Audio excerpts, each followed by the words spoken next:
Hi there, I'm Chris Devine and this is Six String World. If you're watching this video in July of 2021, just a reminder that this month I'm giving away a Nobels ODR Mini pedal. I'll have a link to the video in the area below so you can enter it. Good luck. I've been a big Rush fan since I was a teenager, and Alex Lifeson has been a pretty big influence on me as a guitar player and as a musician overall. Instrument-wise, in the early era of Rush, Alex favored Gibsons, ES-345s, ES-335s, the EDS 1275 double neck, as well as various Les Pauls and even a Howard Roberts model. Later on in the 1980s, he moved to modified Strats, with the white Hentor Sportscaster being the most notable. And then he did his own thing and was a partner of sorts in a company called Signature. Yes, that was the name of the company. Try doing a Google search under Signature guitars and looking for those instruments. It's laughable. But anyways, he used them during his time in Rush around the Power Windows through the Presto years. Signature guitars were interesting. A store in my hometown actually sold them. They weren't in stock for very long, as the store only got a dozen or so, and Signature didn't have a big dealer network, so it was not uncommon to hear of a player driving for more than a few hours to get their hands on one back in the day. A few guys in my hometown that did get to play the guitars said they played very nice. They had a very cool factor of being a definitive Alex Lifeson instrument, but the price was a bit steep. From what I understand, there were a few rumors that the bodies and necks were sourced by other manufacturers, such as Larrivee, Godin, and later on Jackson guitars. The 1980s, guitars were ruled by price and presence. A startup company with high costs going up against the likes of Ibanez, Jackson, Charvel, and Kramer. It's a tough uphill battle for any manufacturer at any time. But simply put, they were pretty much a super Strat with a model range that had every pickup variation available across their entire product line. And they had a Floyd Rose that was mounted in this large recessed area in the back. The pickups were by Evans and used individual mini toggle switches to turn on or off each pickup. Most were sold in bolt-on configurations with solid colors, but there were versions with carved maple tops and set neck designs. In total, I think they only made about 500 or so guitars. I'm not too sure about that though. My first concert was Rush in May of 1990, and Alex was still playing his white Signature with a odd tiger type badge that was attached to it, as well as a black Signature guitar. I heard the nail in the coffin for Signature's relationship with Alex was the headstock of the white instrument broke off during a guitar change at a concert in early May of 1990, and then Alex became a PRS user. I guess I caught one of those last shows before the switch.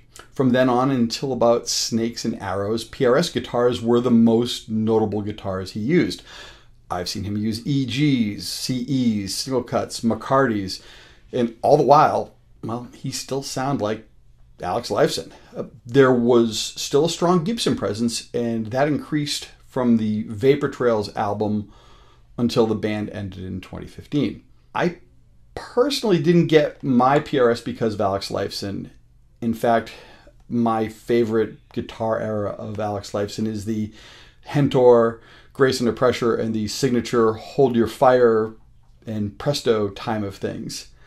In fact, when I was looking at bringing my guitar game to the next level in the mid-1990s, I was thinking of doing a similar Super Strat or Partscaster. My friends actually sent me down the PRS road, and I have to say I think it was a good path to take for me, at the least. Although it is kind of funny, as the current PRS Fiore model is pretty close to the kind of guitar I was searching for back then.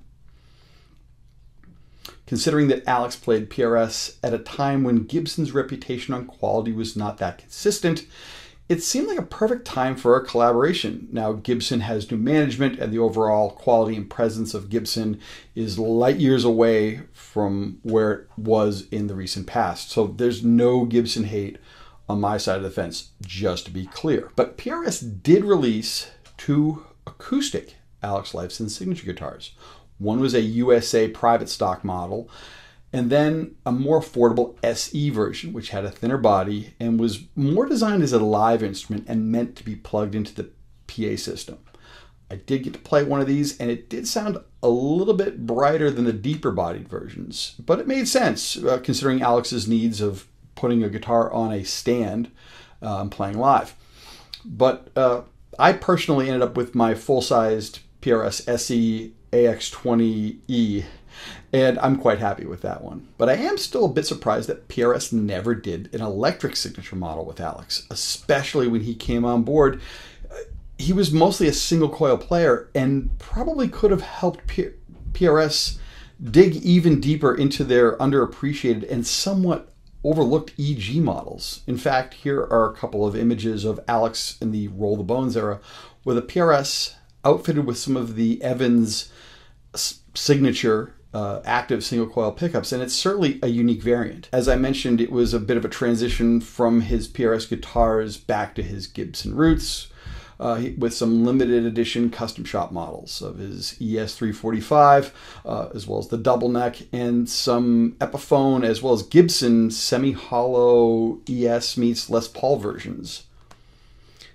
The Access Les Paul, which has a Floyd Rose that has a piezo pickup and stereo outputs, was his main guitar for the live shows in the last few years of Rush, and it's kind of like a Swiss Army knife meets a Porsche, considering the options and upgrades it has compared to a traditional Les Paul type configuration. Which brings us to Epiphone just announced the Alex Lifeson Les Paul Access Standard, which has humbuckers with splitting options on the coils, as well as a Floyd Rose that has Graphtec piezo saddles, as well as stereo outputs. And it gives you a lot of great tonal options, and it also happens to have an upgraded neck joint as well.